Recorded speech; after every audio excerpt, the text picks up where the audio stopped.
नमस्कार दोस्तों, स्वागत करता हूं आप सबका। पिछले वीडियो को हमने एंड किया था एक प्रश्न के साथ। क्या एंडिंग ऑफ थॉट ब्रह्म प्रतीक के लिए होता है? तो इससे अगर हम आगे बढ़ें तो इसके आगे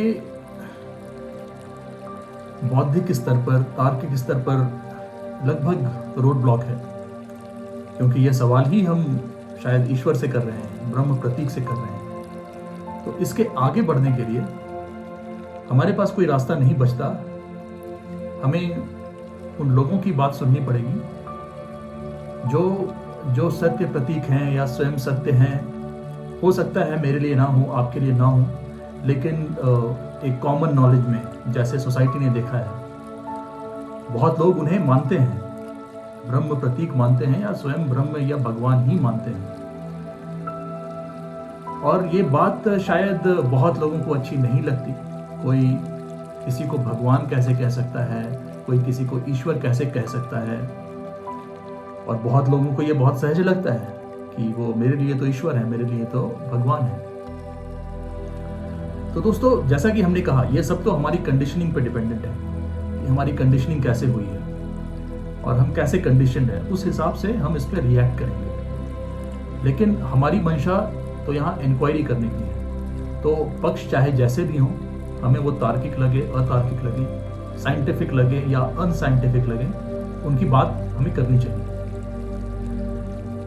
तो दोस्तों, जो जितना मैं जानता हूं, जो ब्रह्म प्रतीक हम शुरुआत करेंगे वर्तमान समय से, क्योंकि ये हमारी मेमोरी में जीवंत है और हमारे सामने घटित हो रहा है। मैंने सदगुरु जग्गी वासुदेव को ये कहते हुए सुना है कि वो ऐसे तो नहीं कहते कि वो सत्य है, लेकिन वो ये कहते हैं कि I know this piece of life from its origin to its ultimate. तो शायद वो सीधे सीधे कहीं ये नहीं कहते कि मैं भगवान हूँ, मैं ब्रह्म हूँ, ऐसा वो सीधे सीधे नहीं कहते। लेकिन जो डिस्क्रिप्शन है, उस डिस्क्रिप्शन में कहीं ना कहीं ये भाव किसी को आए। लेकिन कम से कम जो उन्होंने कहा है, खुद से कहा है, अपनी एनलाइटनमेंट एक्सपीरियंस कही है कि उनकी एनलाइटनिंग कैसे हुई और वो कैसे मैसूर के किसी पर्वत पर बैठे और वहाँ उन्हें एनलाइटनमेंट का एक्सपीरियंस हुआ। और उस एक्सपीरियंस को भी उन्होंने बहुत डिटेल में कहा है। आप कोई भी यूट्यूब में जाकर देख सकते हैं, और वो यही कहते हैं कि उन्हें ये नहीं समझ आया कि what is me, what is not me, इस तरह से वो डिस्क्राइब करते हैं। और अगर आप और ज़्यादा सुने तो उसके पीछे की उनके पास पूरी थ्योरी भी है। वो अपने पिछले 4 लाइफ टाइम्स, 4 जन्मों की बात भी करते हैं, और वो उस जन्म की भी बात करते हैं जहाँ पे उन्होंने बहुत घोर साधना की, और उस घोर साधना में उन्होंने बहुत ही पीड़ा, सफरिंग झेली।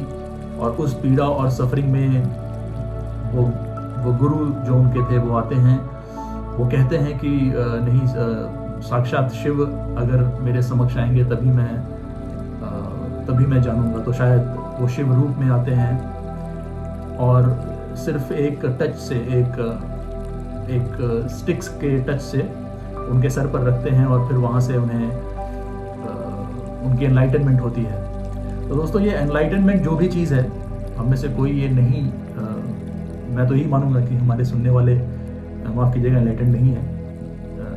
तो फिर हम जहाँ पर अटक रहे हैं, जहाँ पर बात हमारी रुक जा रही है कि एंडिंग ऑफ थॉट कैसे हो, उसके आगे शायद हमें किस्सों का ही सहारा लेना पड़ेगा। तो इसीलिए हम इन किस्सों का सहारा ले रहे हैं। और एनलाइटनमेंट हम उसी को समझें कि जो सत्य में हो गया, जो सत्य हो गया, जो ब्रह्म हो गया।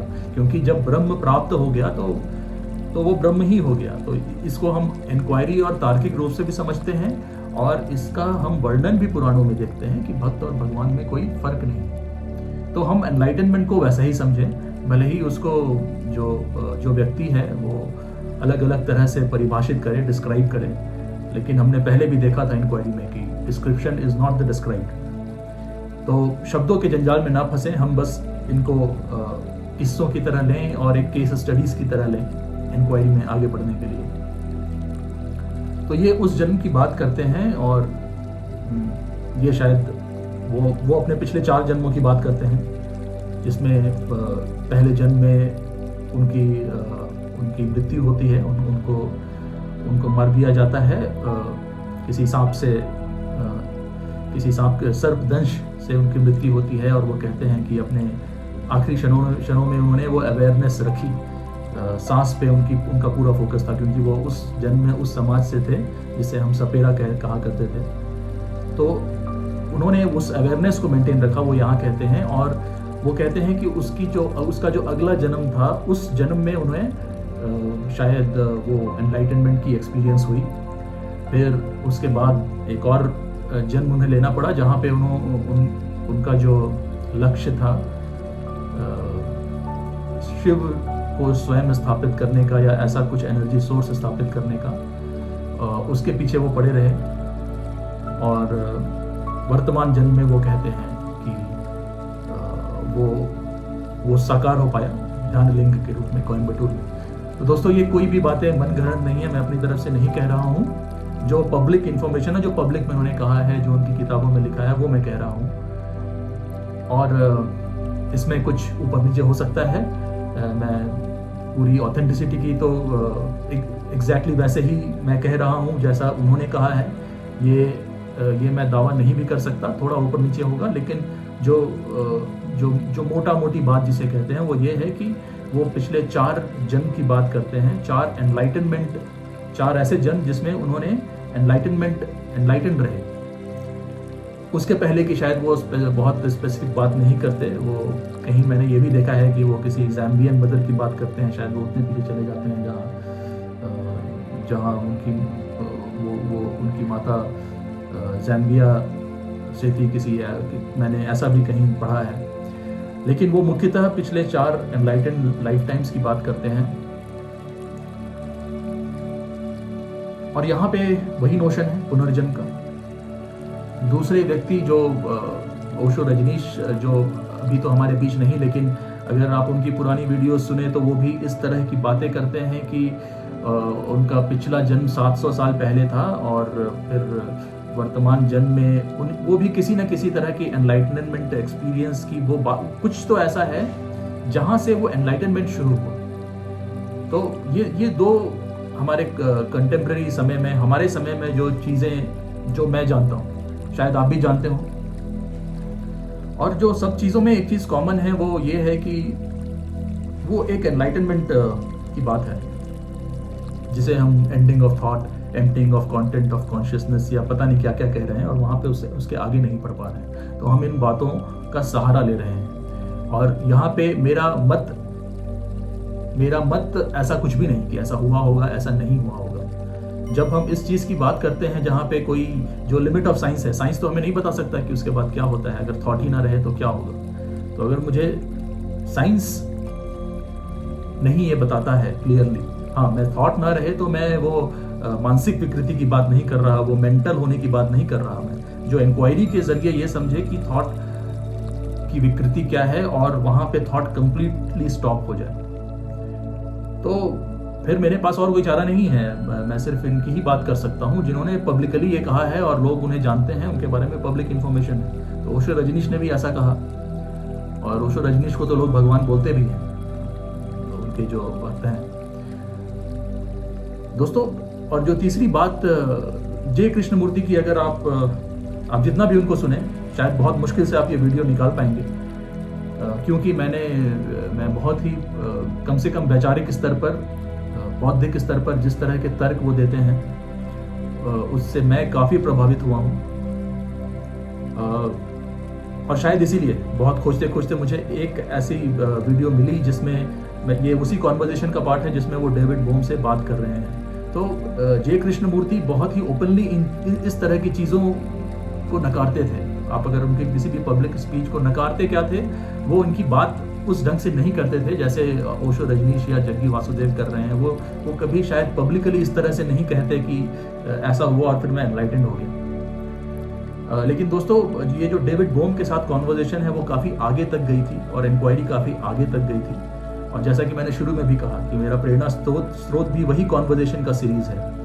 तो कॉन्वर्जेशन में वो इस पॉइंट पे आते हैं और इंक्वायरी जब इतनी डीपन हो जाती है कि अब ये सवाल करना ज़रूरी है, तो डेविड बोम कृष्णमूर्ति से कहते हैं कि is your thought not fragmented? तो जे कृष्णमूर्ति साफ साफ कहते हैं। तो ये जो हमारा प्रश्न था कि एंडिंग ऑफ थॉट या एंडिंग ऑफ टाइम क्या ब्रह्म प्रतीक के लिए होता है, और फॉर आर्ग्यूमेंट सेक हम इन लोगों को ब्रह्म प्रतीक कह रहे हैं, तो जे कृष्णमूर्ति कहते हैं कि थॉट उनके लिए कभी फ्रैगमेंटेड था ही नहीं।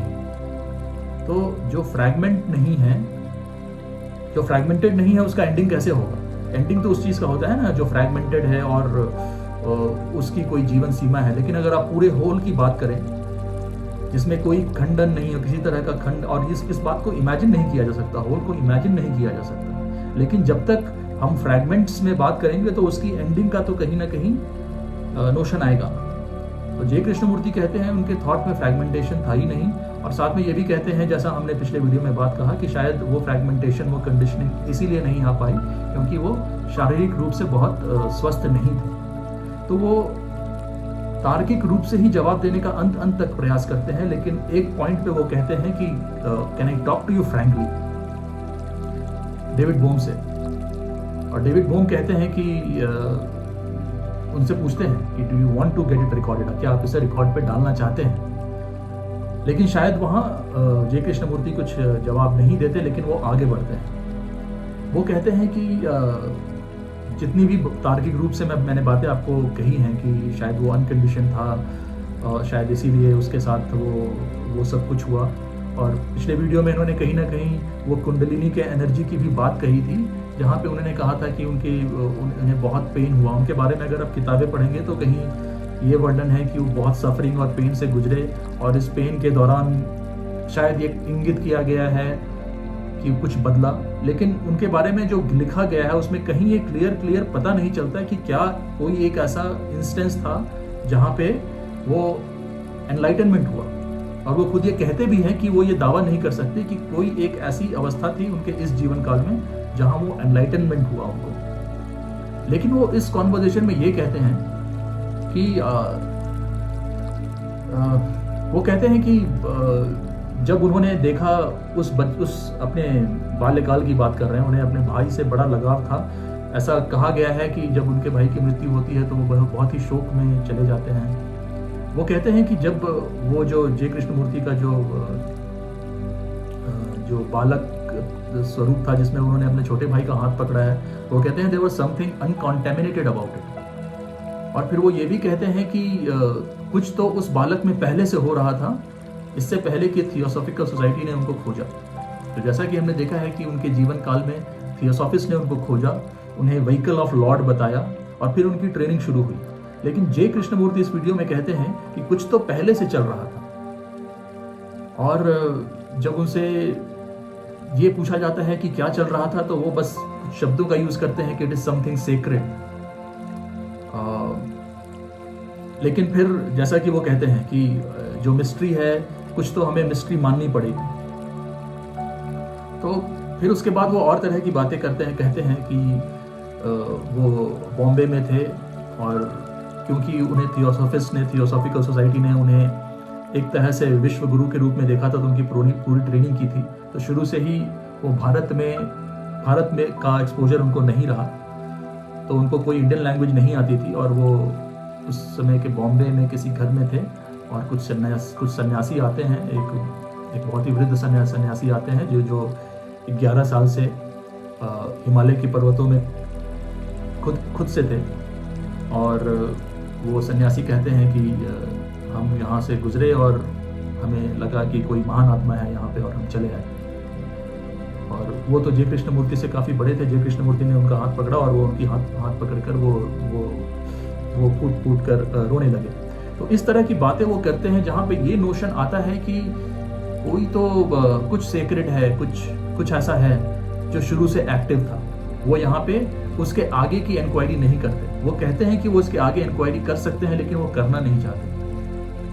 और फिर वो कहते हैं कि ऐसा क्यों? क्योंकि अगर आप किसी फूल को देखें और फिर उसकी इंक्वायरी करने में, जैसा आज के समय में होता है, उसकी बॉडी कर लें, तो उसका सुगंध जरूर खत्म हो जाएगा, लेकिन पुष्प तो फिर खंडित हो गया, और वो उसको हम उदाहरण के लिए कहेंगे वो पुष्प डिस्ट्रॉय हो गया, लेकिन सत्य डिस्ट्रॉय नहीं हो सकता। लेकिन हाँ, उसकी इंक्वायरी करने से शायद वो ब्यूटी शायद ना रहे, शायद ऐसा वो नोशन देना चाहते हैं। हालांकि यहाँ पे बहुत स्पष्ट रूप से निकल कर नहीं आया कि वो क्या कहना चाहते हैं,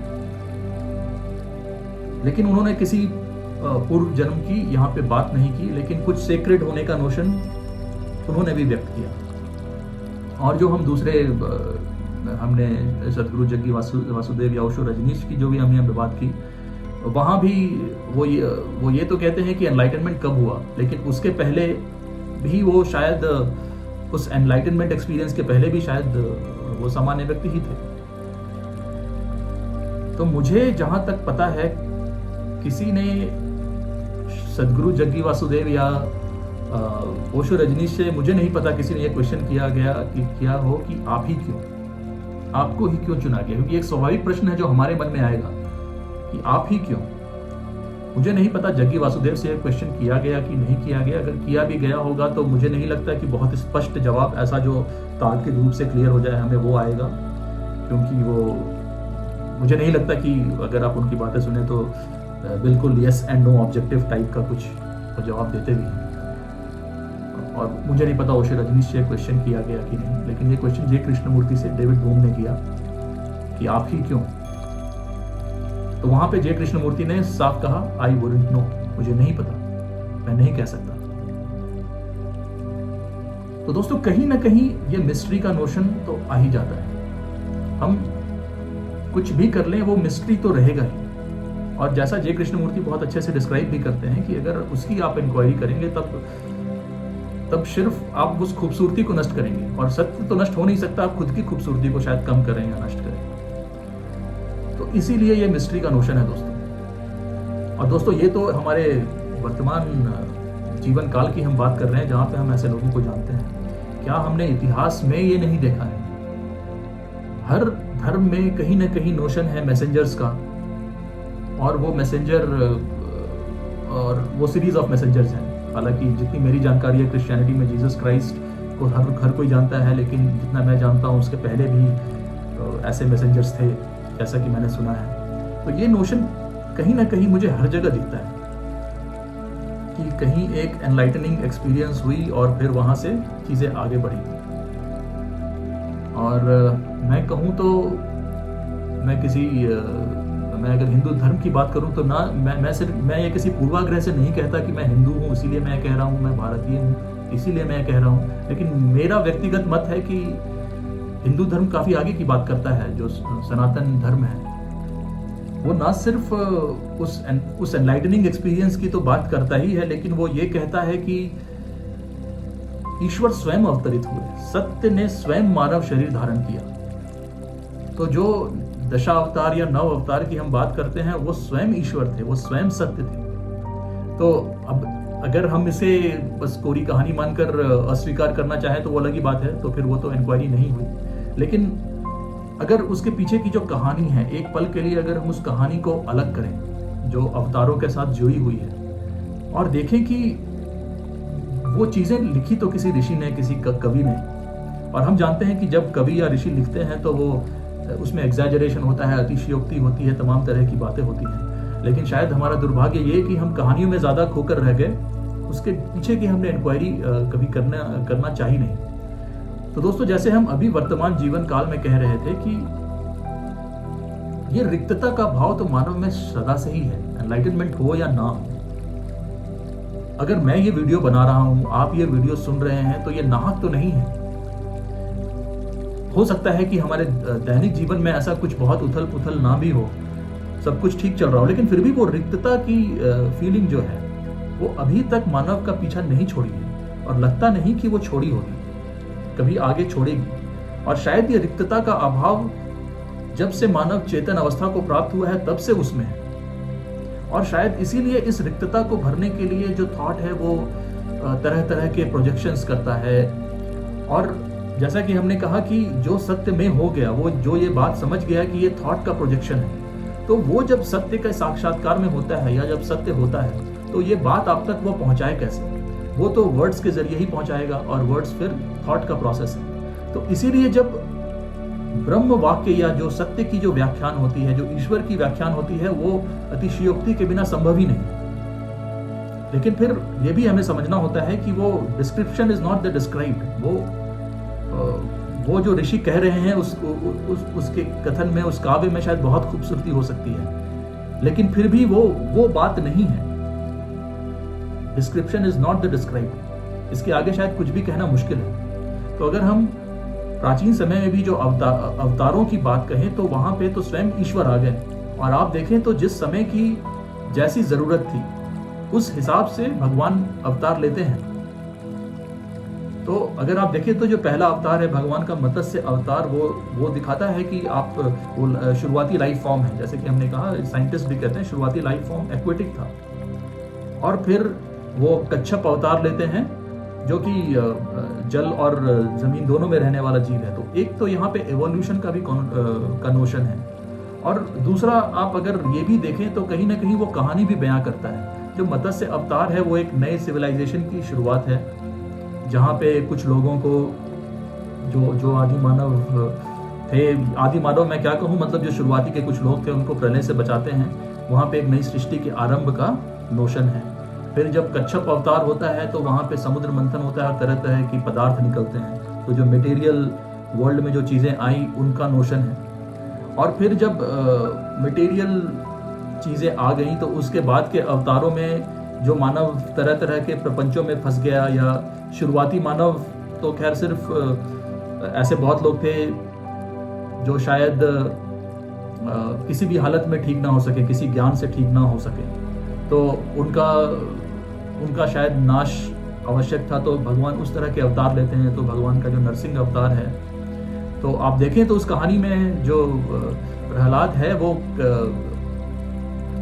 कई तरह से अपने पिता को समझाता है ईश्वर के बारे में, सत्य के बारे में, लेकिन वो अंत तक सत्य को नकारता रहता है। तो फिर भगवान उसे आकर मुक्त करते हैं। और फिर आगे जो हम पूर्ण अवतार की बात करें, राम और श्री कृष्ण के अवतार की बात करें, तो वो तो हमारे घर की कहानी जैसा प्रतीत होता है। तो दोस्तों कहीं ना कहीं जो ह्यूमन सोसाइटी का इवोल्यूशन है, जैसे मानव सभ्यता ने विकास किया, उसका नोशन है। और जहाँ जहाँ मानव को जो रिक्तता महसूस हुई, वहाँ पे एक ऐसी पराशक्ति की कल्पना हुई।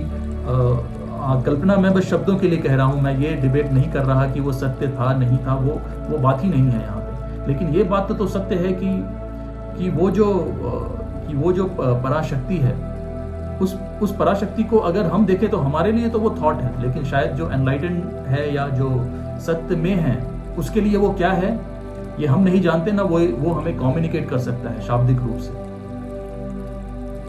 तो दोस्तों ये जो रिक्तता है, और ये रिक्तता ही वो फ्रैगमेंटेशन है। तो दोस्तों चाहे हम कितनी भी कहानियों का सहारा ले,